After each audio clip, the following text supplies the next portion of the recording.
Selamat pagi anak-anak semuanya. Apa kabar? Masih sehat kan? Ya, Ibu juga masih sehat kok. Ya, kita selalu harus berdoa kepada Tuhan agar kita diberi kesehatan. Dan jangan lupa, hidup harus tetap bersih agar terhindar dari virus corona 19 yang sekarang menjadi pandemik seluruh dunia. Nah, anak-anak, kemungkinan kamu masih baru bangun ya. Nah, biar semangat, mari kita ice breaking dulu ya. Kita itu ice breakingnya itu tepuk semangat. Tepuk semangat. Semangat. Semangat. Nah, anak-anak, sebelum kita mulai pembelajaran kita, biasakan berdoa terlebih dahulu. Apapun kegiatanmu, harus kamu itu terlebih dahulu berdoa agar Tuhan memberkati semua pekerjaan yang akan kamu kerjakan, agar Tuhan tetap mengiring kamu dalam melakukan kegiatan kamu pada hari itu. Nah, anak-anak, mari kita berdoa. Kita berdoa dalam secara Katolik, karena memang di sekolah kita diajarkan secara Katolik. Mari anak-anak kita berdoa, tundukkan kepala atas nama Bapa dan Putra dan Roh Kudus. Amin. Mari kita berdoa. Bapa kami yang ada di surga, dimuliakanlah namamu, datanglah kerajaanmu, jadilah kehendakmu di atas bumi seperti di dalam surga. Berilah kami rejeki pada hari ini, dan ampunilah kesalahan kami, seperti kami pun mengampuni orang yang bersalah kepada kami. Dan janganlah masukkan kami ke dalam pencobaan, tetapi bebaskanlah kami dari yang jahat. Amin. Atas nama Bapa dan Putra dan Roh Kudus. Amin. Anak-anak, kita memulai pembelajaran kita, ya, di mana pembelajaran kita itu yaitu hari Senin. Pertemuan pertama pada minggu kedua. Senin tanggal 20 Juli 2020. Adapun yang akan kita pelajari ialah tema 1, subtema 1, selamatkan makhluk hidup. Tentang selamatkan makhluk hidup. Terdapat pada pembelajaran 4. Ada di buku kamu ya nak ya. Kamu boleh buka buku kamu itu tema 1, subtema 1, pembelajaran 4. Kalau halamannya Ibu Guru lupa, mungkin halaman 13 apa halaman 12 ya. Nah, di sini Ibu ada slide, ada gift, yaitu kupu-kupu. Nah, sesuai dengan selamatkan makhluk hidup. Kupu-kupu ini banyak beraneka ragam, ya, termasuk binatang yang sudah dilindungi, ya.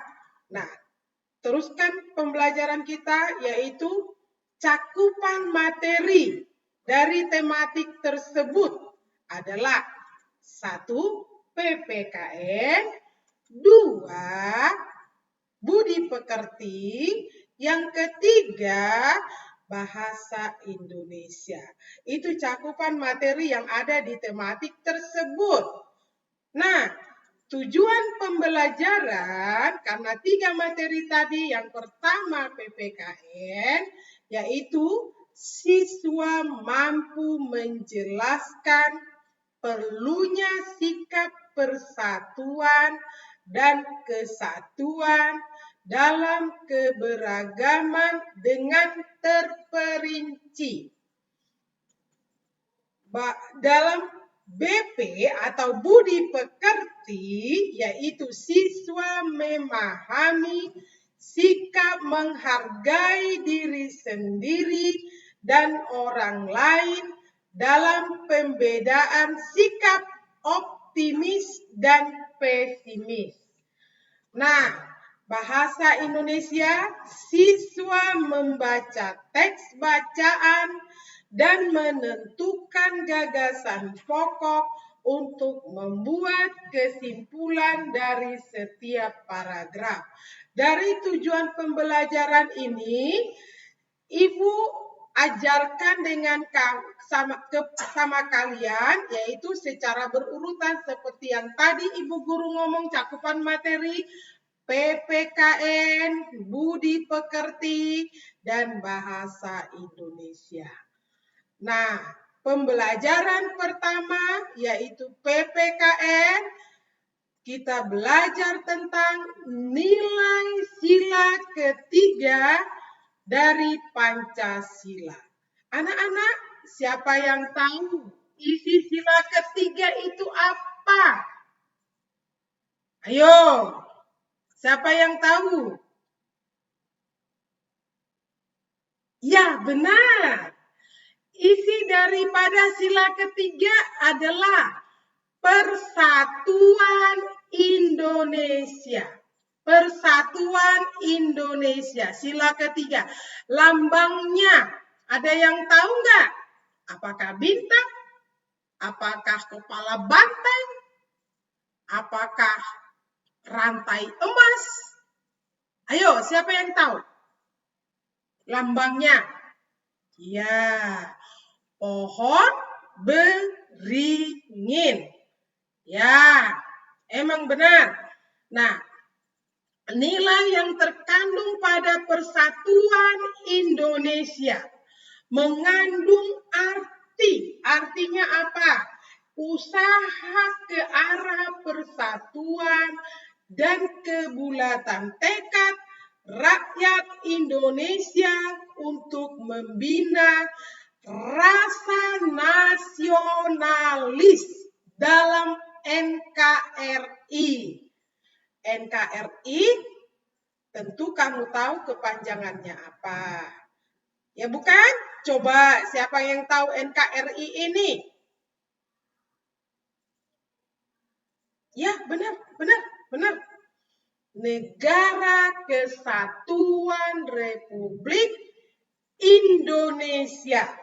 Nah, nilai yang terkandung dalam sila ketiga itu adalah menempatkan kepentingan persatuan dan kesatuan di atas kepentingan pribadi dan golongan. Menempatkan kepentingan persatuan dan kesatuan di atas kepentingan pribadi dan golongan. Jadi kesatuan bangsa Indonesia itu yang paling diperlukan. Kalau Indonesia tidak bersatu, berarti ada perang. Berarti tidak nyaman. Kepentingan pribadi pun terhambat.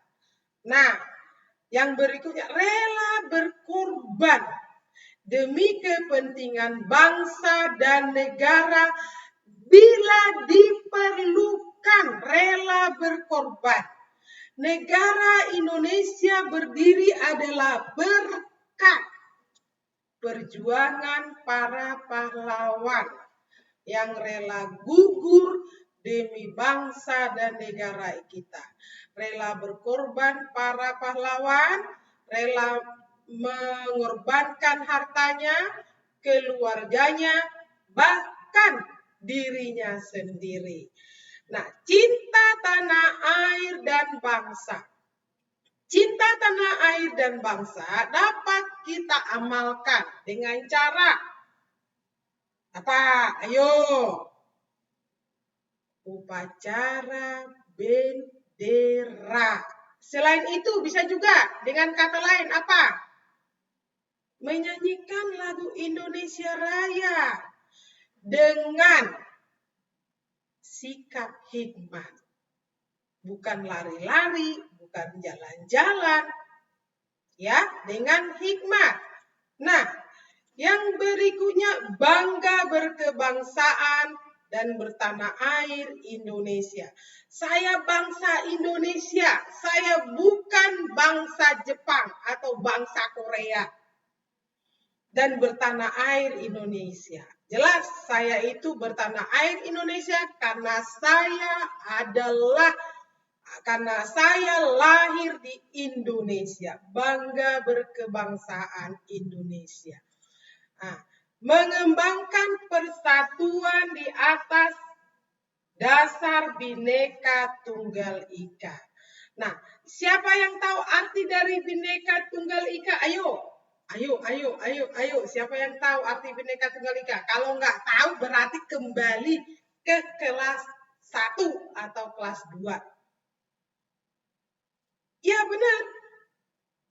Biarpun berbeda-beda, tetapi tetap satu juga.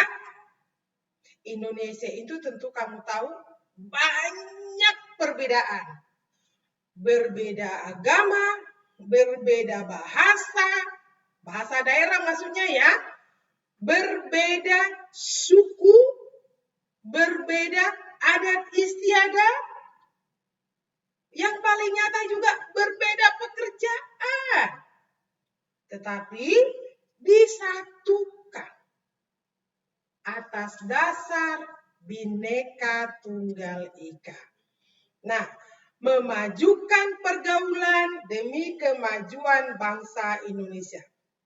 Pergaulannya dengan bangsa Indonesia dan negara maksudnya itu ya Indonesia bergaul dengan bangsa-bangsa Eropa, bangsa-bangsa Asia lainnya seperti Cina, Jepang, Eropa seperti apa? Ya Belanda juga ikut, biarpun Indonesia pernah dijajah Belanda, tapi pergaulannya tetap dijaga. Ya, demi bangsa dan negara biar lebih maju lagi. Nah, kita pembelajarannya yang berikutnya, yuk kita nonton video biar lebih paham tentang sila ketiga tersebut. Ayo kita tonton ya, biar lebih mengerti.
Ya, begitulah video yang tadi tentang pengamalan Pancasila sila ketiga. Maaf anak-anak ya, suaranya tidak ada terdengar. Sebenarnya itu ada suara dan tadi ada kesalahan sedikit ya.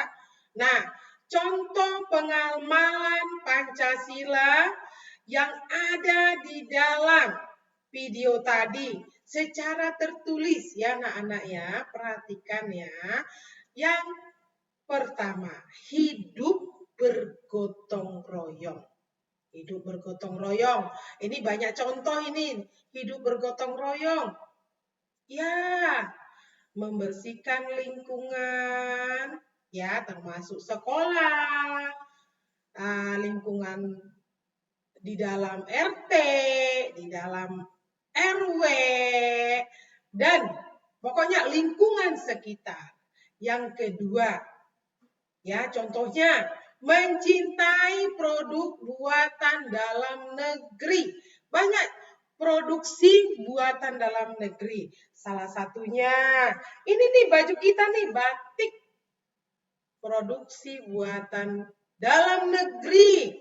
Tapi bukan berarti kamu tidak boleh membeli produk impor. Tapi lebih mencintai buatan dalam negeri. Ya. Yang ketiga, ikut perlombaan olimpiade mengharumkan nama bangsa Indonesia. Banyak, ya, banyak olimpiade perlombaannya. Ada ilmu pengetahuan, ada olahraga, ya, dan lain-lain. Yang keempat, sikap cinta tanah air. Ibu guru sudah ngomong tadi, sikap cinta tanah air. Banyak caranya cinta tanah air ya. Upacara bendera. Ya, udah ibu guru kasih tahu tadi. Nah, yang kelima, toleransi atau menghormati perbedaan. Indonesia beragam suku, budaya, agama. Tetapi harus bersatu, harus ada dasarnya. Dasarnya itu, pedomannya, yaitu Bhinneka Tunggal Ika. Nah, demokrasi menghormati hak asasi manusia. Menghormati hak asasi manusia. Manusia itu ciptaan Tuhan. Jadi, kita tidak boleh semena-mena. Ada hukumnya. Ya. Yang ketujuh, simpati atau ikut merasakan perasaan orang lain. Contohnya, kejadian bencana alam. Kita boleh memberi sumbangan berupa uang, berupa makanan, berupa pakaian, berupa obat-obatan. Itu maksudnya dari butir yang ketujuh ya, yang ketujuh. Simpati. Ikut merasakan perasaan orang lain. Agar tercipta persatuan dan kesatuan Indonesia. Nah, anak-anak, kita beralih kepada pembelajaran budi pekerti. Budi pekerti yang kita pelajari itu yaitu saling menghargai.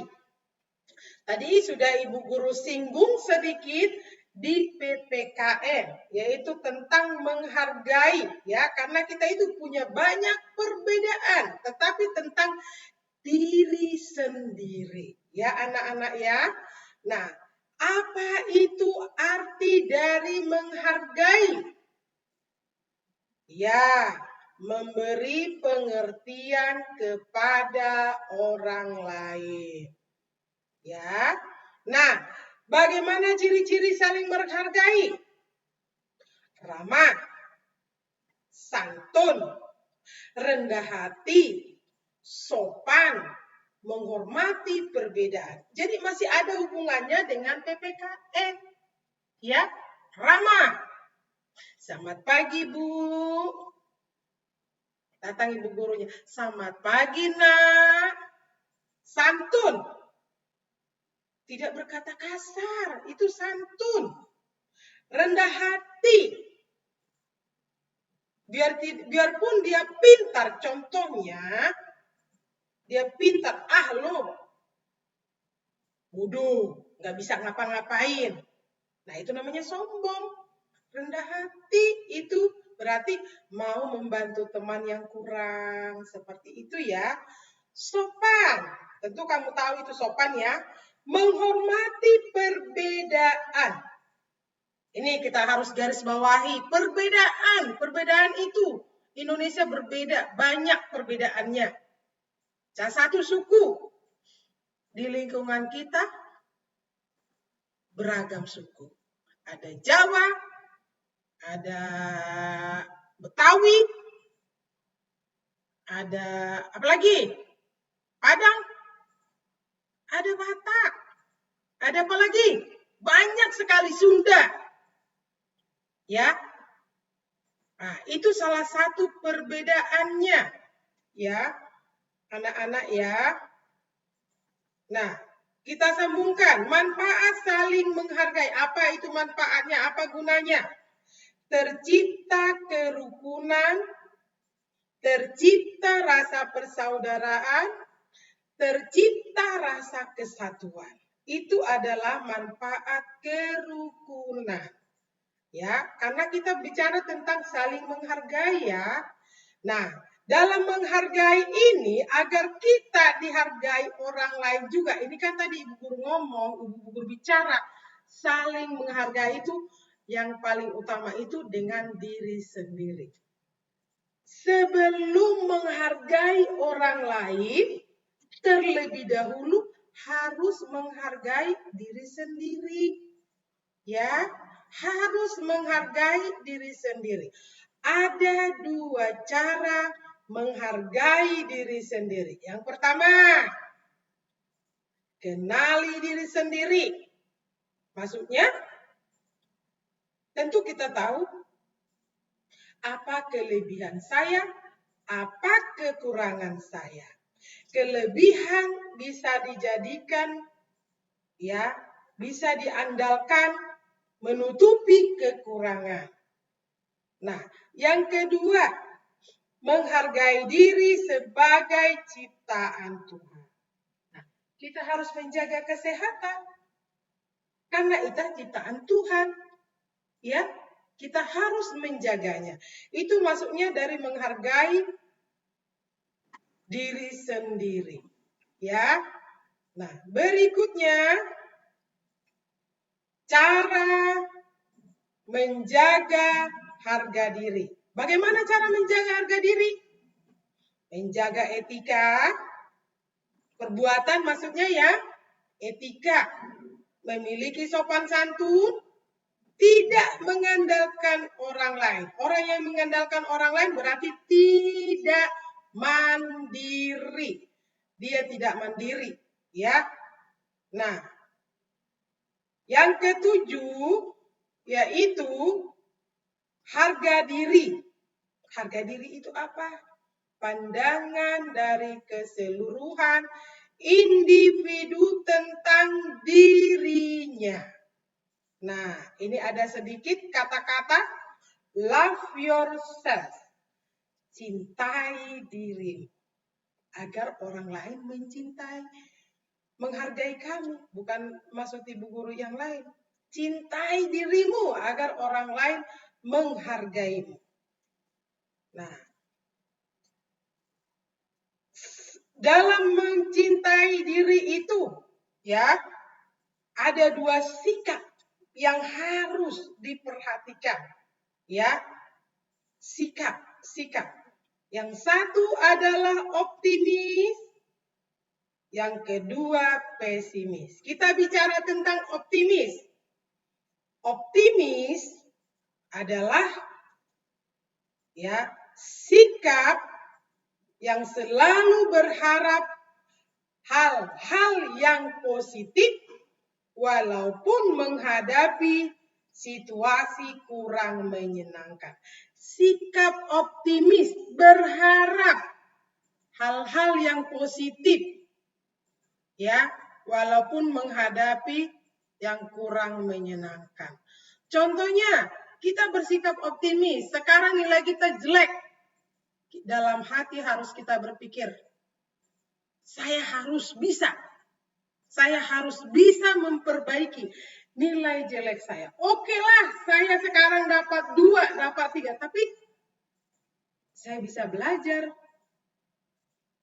Saya membaca bagaimana pembetulannya untuk nanti saya bisa lebih baik lagi. Nah, itu adalah sikap optimis. Nah, sikap optimis merupakan percaya diri bahwa hal-hal yang dilakukan akan sukses. Perhatikan baik-baik anak-anak ya. Sikap optimis nih merupakan sikap percaya diri bahwa hal-hal yang dilakukan akan sukses. Itu optimis. Saya pasti bisa. Ya. Nah, sikap optimis merupakan sikap percaya diri. Tadi Bu Guru sudah ngomong ya, optimis percaya diri. Jangan bilang, takut. Nah, itu namanya bukan optimis. Ya, itu pesimis. Nanti akan kita bicarakan ya di next berikutnya pembelajaran sekarang. Nah, orang yang optimis menganggap kegagalan adalah keberhasilan yang tertunda. Tadi udah Bu Guru ngomong tadi, nilai saya itu dapat nilai jelek. Sekarang saya gagal. Tetapi pembelajaran berikutnya saya tidak akan gagal. Karena apa? Nilai jeleknya kan sekarang. Itu nilai kesalahan yang kamu buat kan sudah ada pembetulan. Dari pembetulan itu kita belajar, oh ternyata caranya seperti ini. Dan kalau ada nanti ulangan, kita sudah bisa belajar ya. Nah, coba lihat di sini ada sedikit gambar tentang optimis ya. Ini bisa kita buat ilustrasi, biarpun cuma gambar ya. Yaitu ibu guru bertanya kepada siswa. Contoh ya, pelajaran yang mudah aja. 8 kali 25. Ayo, siapa yang bisa? Pasti anak-anak yang merasa dirinya optimis, merasa sanggup, merasa percaya diri, pasti tunjuk tangan. Oh, saya bu. Nah, itu optimis, percaya diri maksudnya ya. Nah, tadi sudah bicara tentang optimis. Ya, optimis itu adalah perbuatan yang lebih positif. Nah, sekarang kita belajar tentang pesimis. Pesimis biasanya ini adalah lawan dari optimis. Tadi positif, optimis. Sekarang pesimis berarti apa? Kalau positif berarti negatif. Ya, pesimis adalah lawan dari optimis. Ya, sikap pesimis akan mendorong kita bermalas-malasan. Maksudnya, begini nih, Ibu kasih tugas. Lihat saja. Ya, tugasnya banyak banget. Nggak bakalan deh ngerjakan itu bisa. Nah, itu pesimis. Tidur aja deh. Nggak mau ngerjain. Gitu.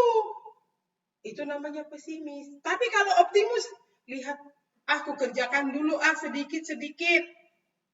Sekarang aku kerjakan dulu misalnya nih, PPKN dulu deh. Nah, dikerjakan pelan-pelan. Biarpun 1 jam dikerjakan itu catatannya. Mungkin lagi bad mood ya. Nah, sejam kemudian dia nonton. Kembali lagi dengan pekerjaannya. Ya. Nah, dikerjakan IPA. Setelah IPA, dia itu capek kerjakan apa dulu, nonton dulu. Nah, kerjakan lagi bahasa Indonesia. Ternyata kelar. Itulah orang yang optimis. Kalau pesimis, dia itu akhirnya apa? Malas, tidur, kecapean. Gitu, ya. Nah, orang pesimis menganggap kegagalan sebagai akhir dari perjuangannya dan menganggap usahanya itu akan sia-sia, nggak bakalan bisa, nggak bakalan selesai. Orang pelajarannya banyak, pekerjaannya banyak, begitu. Itu yang pesimis. Nah, sikap merasa selalu kalah, ya. Sikap merasa selalu kalah. Dia kan pinter, saya kan bodoh. Aku mah nggak bakalan bisa deh itu. Gitu, itu namanya pesimis, ya. Nah, orang yang pesimis selalu bersikap negatif. Tadi Bu Guru sudah bilang, pesimis negatif, optimis positif, ya. Nah, sebaiknya sikap pesimis itu harus kita ubah menjadi sikap optimis. Sikap pesimis harus bisa kita ubah menjadi sikap optimis. Nah, coba perhatikan ini. Apa yang salah sama mereka ini? Yang ini, mereka ini, apa? Seragamnya sih sudah oke. Tapi yang ini apa nih? Dasinya nggak ada. Selain itu apalagi yang nggak ada? Dasi. Ya, dasi. Kalau berarti kalau pesimis itu orang yang tidak percaya diri, akhirnya apa? Diketawain teman. Nah, biasanya orang yang pesimis apa? Tidak akan menjadi teladan. Ya, anak-anak. Nah, sekarang kita selesaikan pelajaran BP kita. Kita masuk ke pembelajaran bahasa Indonesia, yaitu menyusun simpulan berdasarkan isi teks. Menyusun simpulan berdasarkan isi teks. Teks berarti bacaan. Ya, teks adalah bacaan. Di dalam teks itu ada paragraf. Di dalam paragraf itu apa ada? Ada pikiran utama. Selain itu apa lagi ada? Ada pikiran penjelas. Ya anak-anak ya. Nah, setiap bacaan, dilihat nih menyusun simpulan ya, menyusun simpulan. Setiap bacaan mempunyai gagasan pokok. Tadi sudah Ibu Guru bicara, yaitu tentang isi teks. Setiap bacaan mempunyai gagasan pokok. Berdasarkan gagasan pokok itulah kita dapat membuat simpulan. Ya, simpulan. Gagasan pokok, gagasan utama. Tapi bukan tema. Ya, tema beda. Tema boleh jadi judul, tapi judul tidak boleh jadi tema, ya. Nah, sekarang langkah-langkah menyusun simpulan. Apa saja step-stepnya menyusun simpulan? 1, yang pertama, catat gagasan pokok atau informasi dalam teks.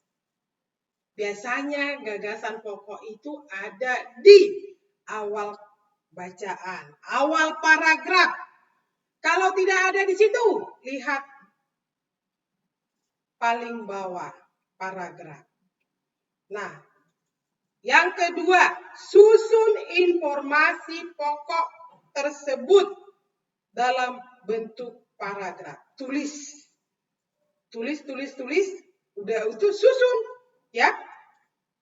Yang ketiga, perbaiki kalau terdapat kesalahan dalam informasi kamu susun. Kalau misalnya kata-katanya tidak baik, kata-katanya itu berantakan, bisa kamu satukan dengan menambahkan kata depan, ya. Bisa kamu tambahkan dengan kata depan. Yang keempat, dalam menyusun simpulan, kamu harus menggunakan kosakata baku. Kosakata baku adalah kosakata yang sesuai dengan tata bahasa Indonesia yang baku. Ketika menyusun simpulan tanpa disadari telah menggunakan kata penghubung. Tadi Bu sudah ngomong tadi kata penghubung ya. Kata penghubung apa aja? Dan, karena, sebab, atau, lalu, kemudian, tetapi.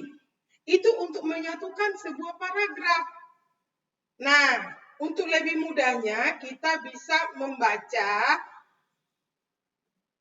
teks yang Ibu Guru buat. Ayo kita membaca. Lanjutkan pembelajaran kita, ya. Nah, contoh membuat simpulan melalui teks bacaan. Ayo kita baca setiap paragraf. Ayo, mari kita baca. Mulai. Hutan belantara sekarang telah tiada. Makhluk penghuni hutan terusik hidupnya. Manusia ramai-ramai merusaknya. Namun manusia juga yang menderita.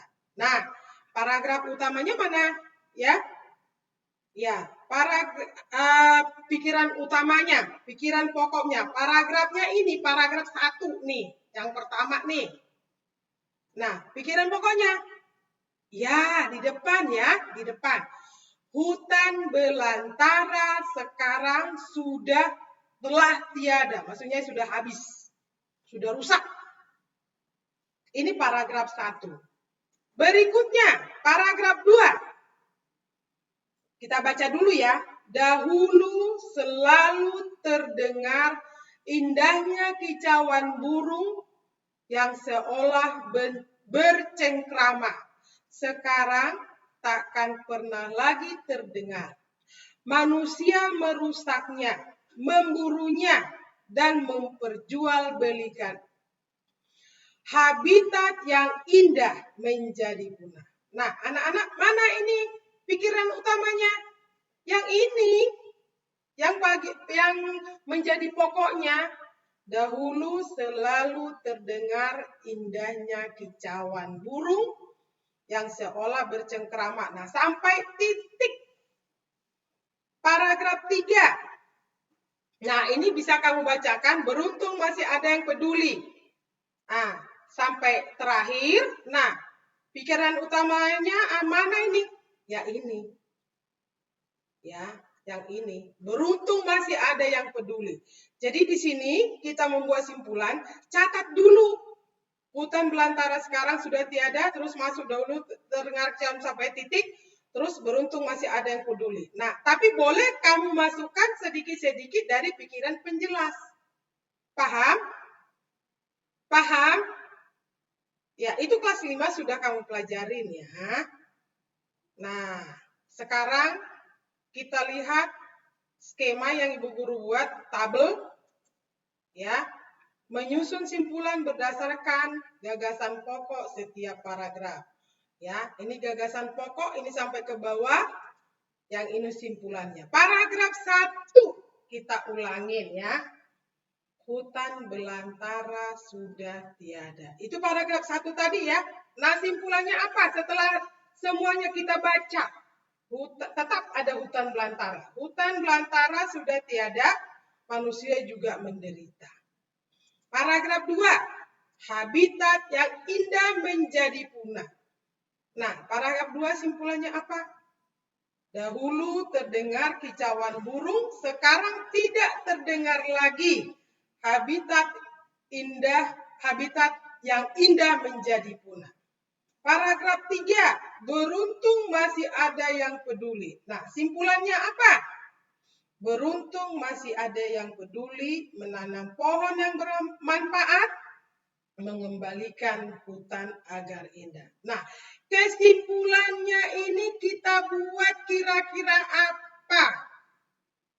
Simpulan dari bacaan tadi. Ya. Nah, simpulan bacaan itu, karena ini hutan, kita bicara tentang hutan tadi. Nah, Ibu buat ada sedikit gambar ya. Nah, simpulan isi bacaan kita.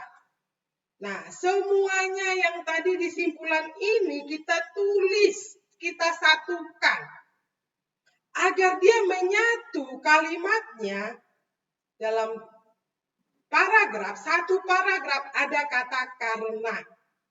Karena ini adalah kata penghubung. Perhatikan ya. Dan kata dan. Coba kita baca. Ya. Hutan belantara sudah tiada.